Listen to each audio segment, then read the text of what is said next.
Selamat datang di Achieve 2023. Pagi teknik, pagi teknik, pagi teknik.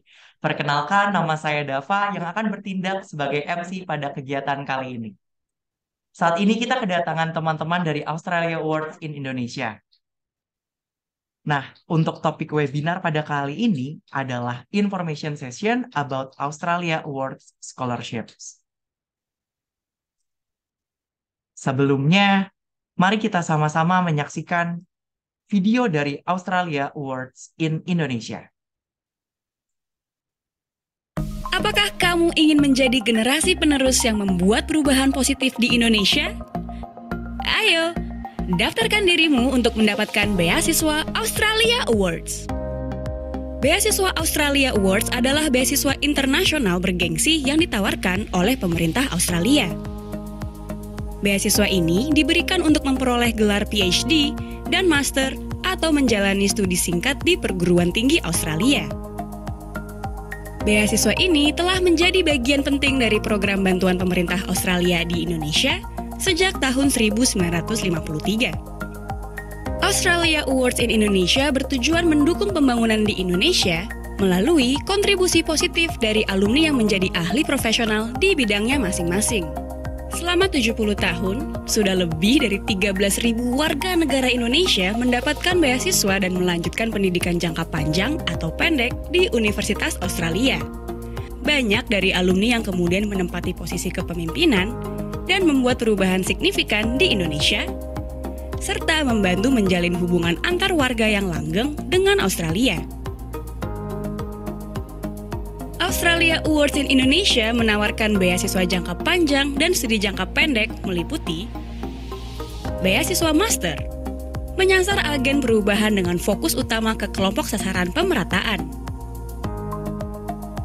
Beasiswa PhD, menyasar pembuat kebijakan masa depan, pemberi masukan untuk kebijakan, peneliti akademis, dan dosen yang berprestasi.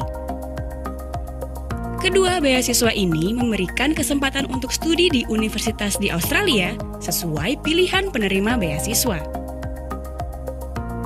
Beasiswa Split-Side Masters menyasar staf instansi pemerintah yang dipilih sesuai dengan persyaratan program.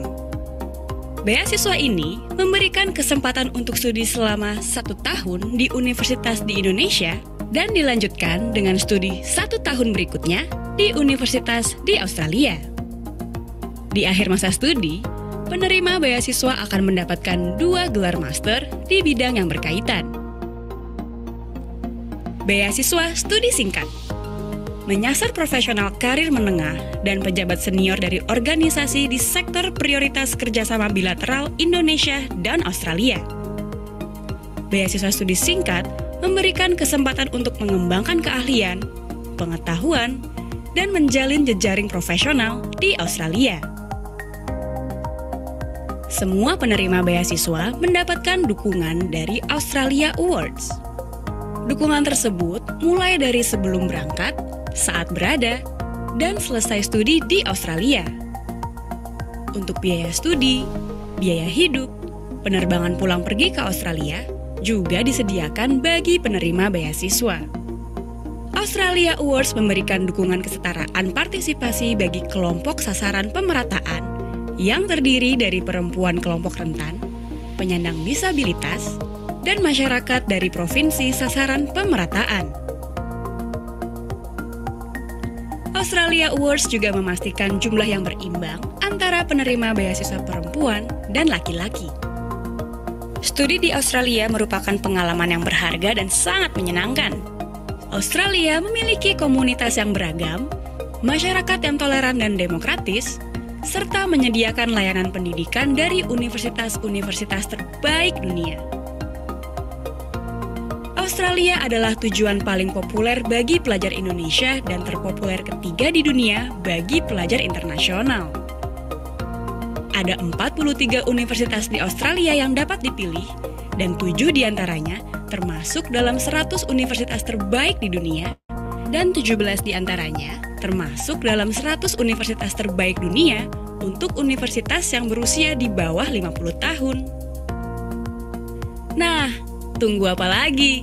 Ayo, Daftarkan dirimu untuk mendapatkan beasiswa Australia Awards. Untuk informasi lebih lanjut, kunjungi situs web berikut ini di www.australiaawardsindonesia.org. Terima kasih. Nah, keren banget nih. Setelah kita mendapat informasi mengenai beasiswa ke Australia, teman-teman ada yang udah nggak sabar belum buat kuliah di Australia? Nah, untuk itu, mari kita sama sambut pembicara kita kali ini ada Kak Ayasa Zulasmi sebagai Koordinator Communication and Public Diplomacy Australia Awards in Indonesia. Kepada Kak Ayasa dipersilahkan. Halo, terima kasih Dava dan teman-teman Teknik UI. Saya Ayesha, saya dari Australia Awards in Indonesia. Kali ini saya ingin membagikan informasi tentang Australia Awards Scholarship yang secara reguler kami buka setiap tahunnya. Oke, untuk melanjutkan sesi sharing saya akan share screen. Ini mengenai beasiswa yang kami sediakan ya. Oke, Oke, terus bentar.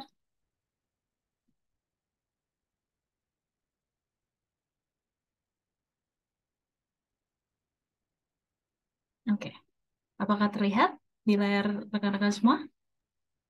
Sudah, Kak. Oke, baik. Tadi mungkin rekan-rekan sudah melihat video secara singkat yang sebenarnya sudah mensummarize apa sih Australia World Scholarship itu. Tapi di sini dengan presentasi saya akan saya coba jawab lebih mendetail apa saja yang disediakan dan juga tentang bidang-bidang studi yang kami dukung. Oke, untuk menjelaskannya kembali, kenapa belajar di Australia? Seperti yang diketahui, Australia itu tidak terlalu jauh ya dari Indonesia. Dia sekitar 7 sampai 8 jam perjalanan dari Indonesia, yang mengapa negara tersebut menjadi negara tujuan utama bagi pelajar Indonesia untuk melanjutkan studinya.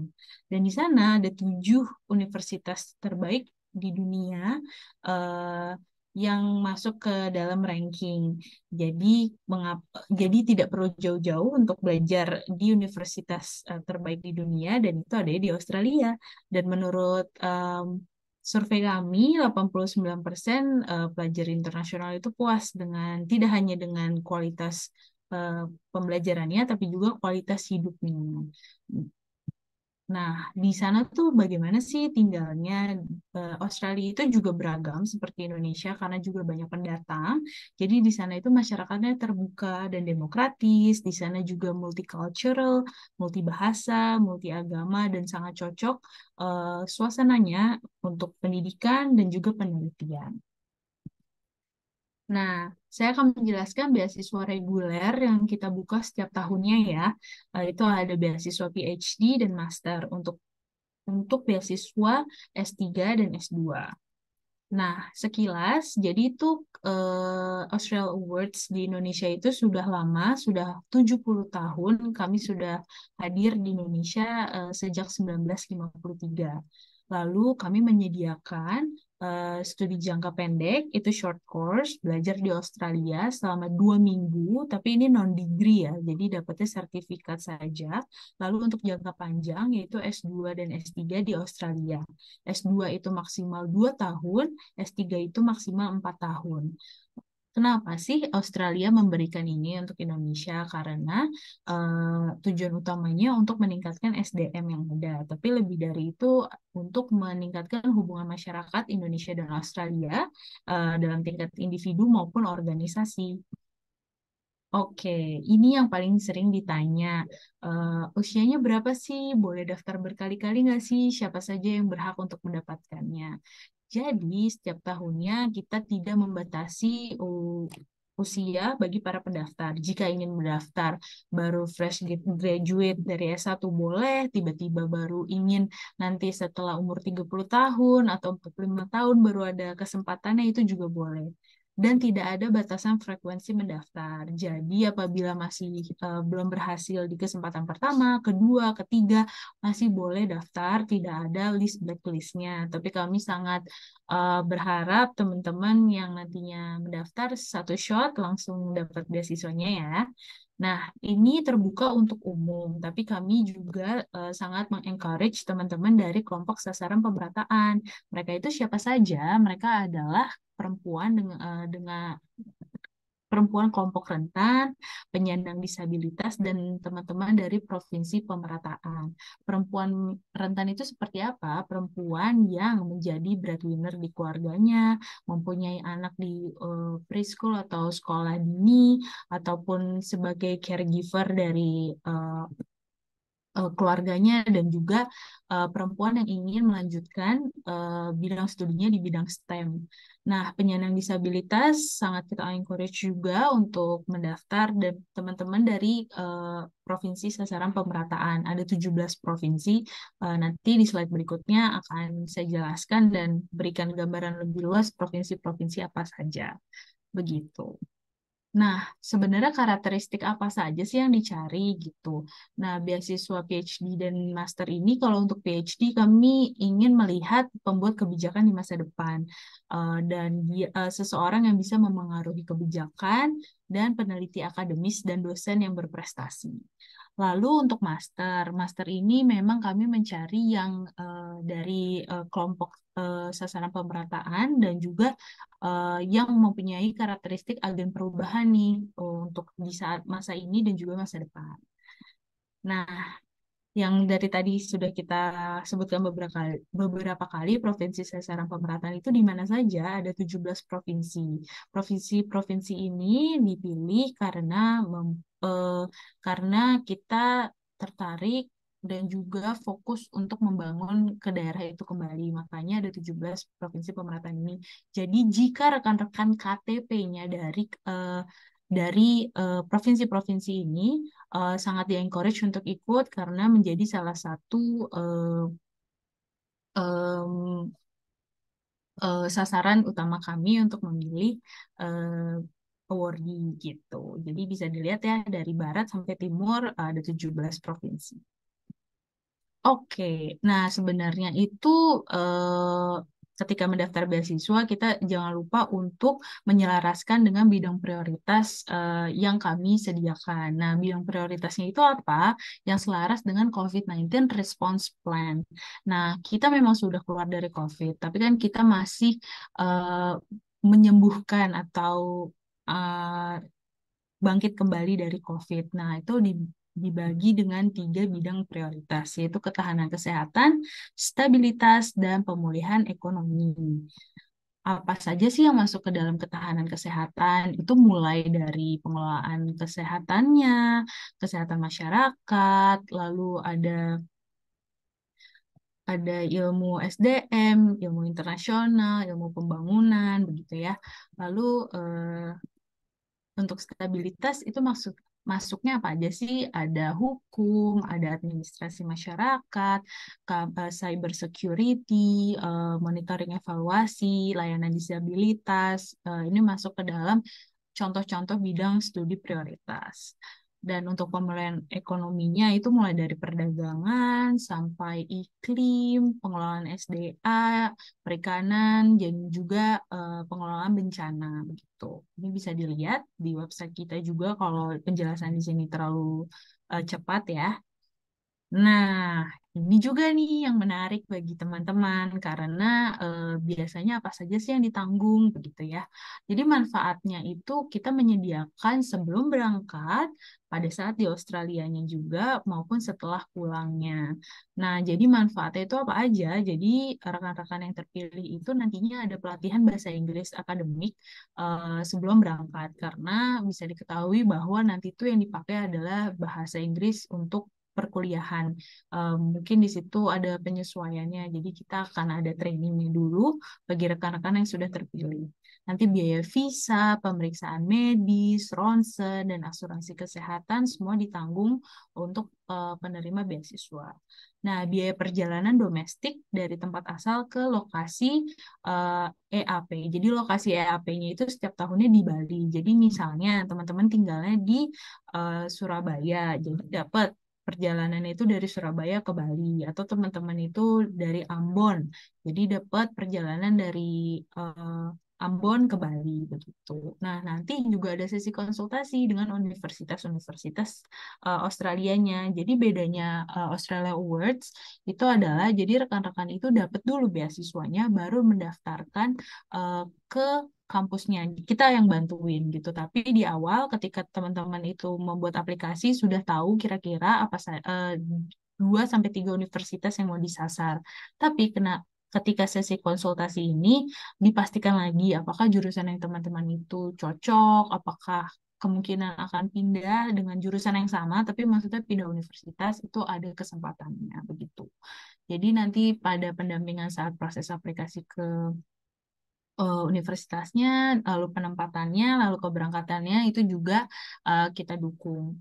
Nah, lalu dukungan pengurusan visa keluarga ke Australia. Jadi karena perginya itu antara 2 tahun sampai 4 tahun, ia boleh membawa keluarga, tapi kita mendukung pengurusan visanya saja. Tapi untuk biaya hidupnya nanti hanya yang sesuai award didapatkan begitu. Jika teman-teman ada yang dari disabilitas, yang mempunyai disabilitas, itu nanti ada penyesuaian yang wajar per individunya, case by case yang bisa kita dukung begitu.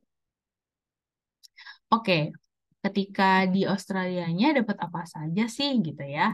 Nah, di Australianya itu ketika sudah sampai, teman-teman itu dapat biaya perjalanan domestik luar negeri ini pulang pergi ya. Jadi ketika teman-teman misalnya tadi teman-teman adanya di Ambon atau di Bali ataupun di Surabaya, Jakarta, itu nanti dapat eh, tiket pesawat dari tempat asal teman-teman ke Australinya gitu, ke kota universitas yang dituju. Lalu selama di sana ada program pengenalan akademik seperti orientasi ya. Jadi ketika di sana tidak bingung awal-awal tuh harus kemana, mengurus apa saja, nanti dibantu di sana. Itu ada program pengenalannya. Terus ada biaya penempatan. Jadi di luar duit stipend per bulannya itu ada duit di awal untuk deposit apartemen, untuk membeli kebutuhan awal-awal lah, biasanya kan banyak ya untuk misalnya tempat tidur dan segala macam, ataupun pokoknya yang untuk mendukung kehidupan dan belajar di sana itu diberikan di awal. Lalu biaya hidup selama di Australia diberikan setiap bulannya untuk penerima beasiswanya. Terus untuk bantuan perkuliahan ada bantuan tutorial. Lalu nanti jika teman-teman mengambil PhD, itu nanti ada biaya penelitian lapangan, baik di Australia, tergantung ya, penelitiannya di Australia ataupun di Indonesia. Dan selama berkuliah nanti tuh ada dedicated LO di masing-masing universitas. Jadi teman-teman kalau misalnya ada kesulitan dalam pembuatan esai ataupun tugas dan segala macam, dan di luar perkuliahan pun maksudnya homesick dan segala macam, itu nanti bisa dibantu oleh LO-nya bagaimana jalan keluarnya. Lalu biaya perjalanan reuni. Jadi apabila teman-teman tidak membawa keluarganya ke Australia, itu nanti ada biaya mudik ya. Jadi boleh mudik sekali untuk bertemu dengan keluarganya begitu. Nah, setelah pulang itu apa saja sih manfaatnya gitu ya. Jadi setelah pulang tuh tidak pulang begitu saja gitu, tapi tetap ada manfaatnya. Nanti otomatis rekan-rekan yang setelah mendapatkan beasiswa ini tergabung menjadi jaringan Australia Global Alumni di Indonesia maupun internasional gitu. Nanti akan mendapatkan e-newsletter, terus sudah habis kayak gitu banyak kesempatan untuk berjejaring ya, tidak hanya sesama batch-nya, tapi juga beberapa alumni yang sekarang sudah menempati posisi strategis di Indonesia gitu. Lalu berpartisipasi juga jika ada kegiatan webinar, seminar, dan hal-hal lain itu bisa dilibatkan.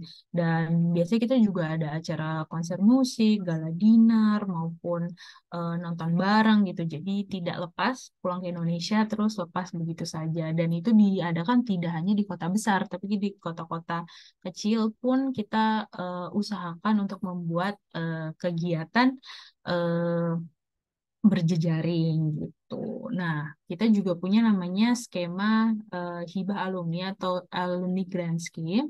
Itu biasa dibuka setiap tahunnya, tapi sekarang dalam evaluasi di mana teman-teman alumni ini jika mempunyai inisiatif bisa mendapatkan grant gitu. Jadi tidak menutup kemungkinan setelah menjadi ORD tetap mendapatkan grant lagi, mengembangkan inisiatifnya gitu. Oke, next. Nah, periodenya itu kapan? Pembukaannya itu setiap tahunnya dibuka dari Februari sampai bulan Mei. Tapi sekarang sudah tutup. Kita sudah mendapatkan award kita untuk yang akan berangkat tahun depan. Jadi jangan lupa untuk dicek terus secara berkala ke website kami. Tapi setiap tahunnya reguler dibuka di bulan Februari dan Mei. Jadi yang ingin mendaftar tahun depan sudah bisa nih siap-siap sekarang ya. Oke, untuk persyaratan PhD, apa saja sih persyaratannya gitu? Bisa dilihat di layar dan informasi ini juga ada di website kami, silahkan dibaca. Jadi untuk kelompok sasaran pemerataan, IPK-nya sedikit berbeda dari staf pemerintah Indonesia maupun kategori lain. Kategori lain itu umum ya, jadi jika teman-teman tidak termasuk kelompok sasaran pemerataan atau staf pemerintah Indonesia, berarti teman-teman masuknya kategori lain. Nah, untuk bahasa Inggrisnya, kita juga tidak hanya menerima IELTS, tapi kita juga menerima TOEFL ITP, TOEFL IBT, dan PTE akademik. Hanya dipastikan bahwa teman-teman itu mengambil yang final, bukan prediction ya. Jadi tes bahasa Inggris yang sudah mendapatkan sertifikat yang berlaku gitu. Nah, tambahan syarat untuk beasiswa PhD itu transkrip dan ijazah S1, S2 yang sudah dilegalisir dan referensi akademis dari pembimbing S2. Dan bedanya juga untuk S3 itu nanti ada proposal penelitian yang harus diisi, course detailsnya apa, research title-nya apa, research objektif, metodologinya seperti apa, lalu nanti rencana fieldwork-nya seperti apa. Nah, untuk master S2 itu kembali lagi memilih bidang studi yang termasuk bidang prioritas tadi ada 3. Terus IPK-nya dan juga kemampuan bahasa Inggrisnya bisa dilihat di sini bahwa kelompok sasaran pemerataan sedikit berbeda dari pelamar dari kategori lain. Jika teman-teman tidak masuk ke kelompok sasaran pemerataan, berarti teman-teman adalah kategori lain ya. Bisa dilihat. Lalu untuk beasiswanya sendiri persyaratan dokumennya apa saja, itu jangan lupa sertifikat asli tadi untuk bahasa Inggris, bukan yang prediction, tapi sertifikat asli hasil tes bahasa Inggris, ijazah yang dilegalisir, CV yang terbaru, jangan lupa KTP atau paspor, akta kelahiran, transkrip yang dilegalisir. Kalau misalnya rekan-rekan dari PNS atau sektor publik, jangan lupa nominating agency declaration itu dokumennya ada juga di website kami, template-nya. Terus pegawai PNS, jangan lupa SK pengangkatan PNS-nya ditampilkan. Nah, dari semua ini jangan pusing karena hanya satu yang diminta dalam bahasa Inggris yaitu CV. Selebihnya bisa seperti dokumen yang sudah dikeluarkan saja. Hanya perlu 2 yang perlu dilegalisir. Jika ijazah tidak bisa dilegalisir di kampusnya karena misalnya tinggalnya jauh gitu, udah tidak dekat dengan kampusnya, bisa dengan notaris publik gitu ya. Transkripnya juga seperti itu. Oke, di sini ada beberapa tahap untuk sampai menjadi awardee. Jadi di awal tadi tahap pertama adalah kita menerima aplikasi teman-teman. Itu dari bulan Februari sampai bulan Mei. Lalu tahap keduanya adalah sekitar bulan Juni kami mengumumkan apabila rekan-rekan mendapatkan notifikasi pertama untuk seleksi pertama, yaitu lolos untuk mengikuti tahap wawancara dan juga tes IELTS. Nah, tahap ketiga, pengumuman jadwal wawancara.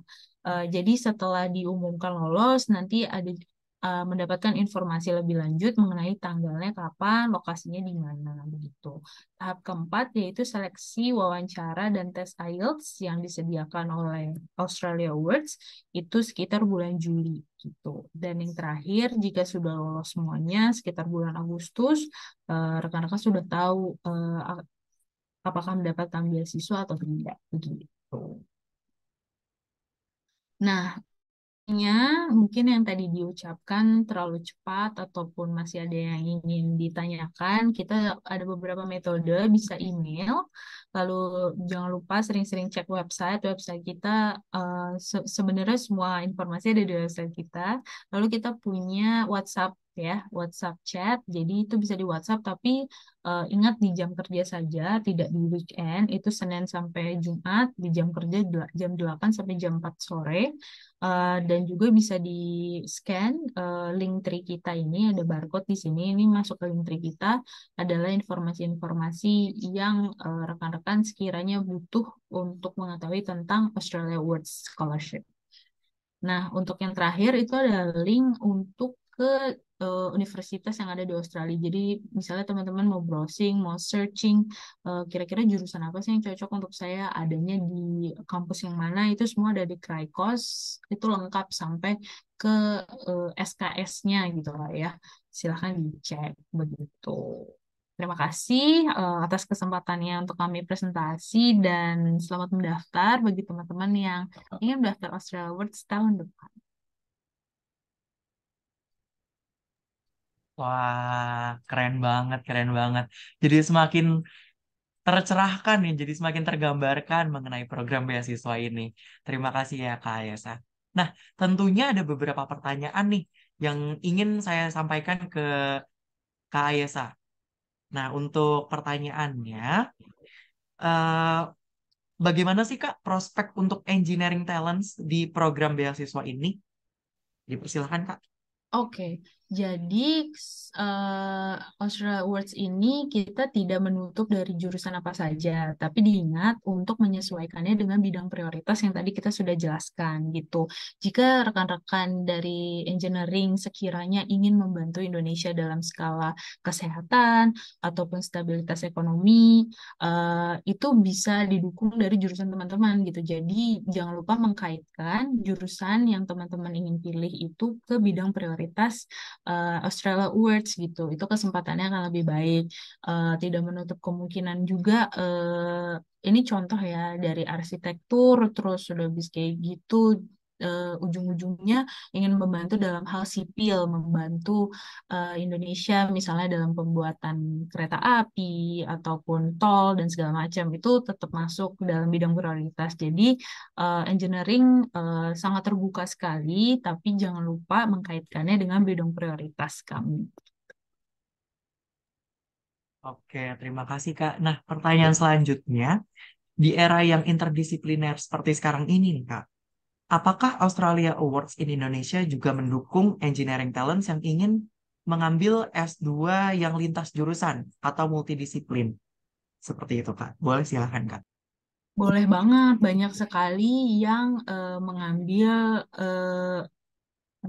lintas jurusan. Bisa dibilang kita mungkin teman-teman agak aneh. Contohnya adalah kita punya Wordy yang ngambil fashion gitu, tapi fashion dikaitkan dengan response development for COVID-19 gitu. Jadi bagaimana teman-teman itu nanti mengkaitkan jurusan yang pernah dipelajari, yang ingin dipelajari, dan juga nanti kontribusinya setelah lulus gitu. Jadi boleh sekali, misalnya tadinya ekonomi eh, mau ngambil cyber security, tapi juga dipastikan apakah kampus tersebut menerima persyaratan, kan biasanya ada requirement masing-masing ya. Tapi kalau kami dari Australia Awards, selama awardee-nya bisa menjelaskannya dengan baik pada esai dan juga mengkaitkannya eh, secara baik, itu tidak menutup kemungkinan untuk interdisiplin ya. Oke, terima kasih, Kak. Nah, mungkin pertanyaan terakhir ya, Kak. Selama proses perekrutannya, apakah Australia Awards in Indonesia mengadakan pemungutan biaya, Kak, kepada calon-calon awardee. Seperti itu. Boleh, Nah, Kak? ini terima kasih Dava pertanyaannya karena mungkin pada prosesnya ada oknum-oknum ya. Perlu diingat bahwa Australia Awards tidak memungut biaya. Jadi apabila memang lulus dalam tahap seleksi pun sudah ditanggung oleh Australia Awards begitu. Dan sampai nantinya menjadi penerima beasiswa itu nanti biayanya ditanggung oleh Australia Awards. Oke, terima kasih Kak atas jawaban dari pertanyaan-pertanyaannya. Semoga teman-teman yang menonton ini semakin tercerahkan dan semakin tergambarkan nih mengenai program beasiswa yang diadakan oleh Australia Awards in Indonesia. Nah, terima kasih kepada Kak Esa yang telah berkenan hadir dan memberikan penjelasan. Buat teman-teman di sini juga bisa nih untuk mengunjungi booth-booth virtual dan offline di acara Achieve. Untuk booth virtualnya kita ada di website achieve.eng.ui.ac.id dan teman-teman bisa mengakses selama periode 18 September sampai 18 Oktober 2023. Dan untuk booth offline-nya kami akan mengadakan di Taman Teknik FTUI di tanggal 26 sampai 27 September 2023. Baik, sekian dari kami. Sampai jumpa di acara Achieve selanjutnya.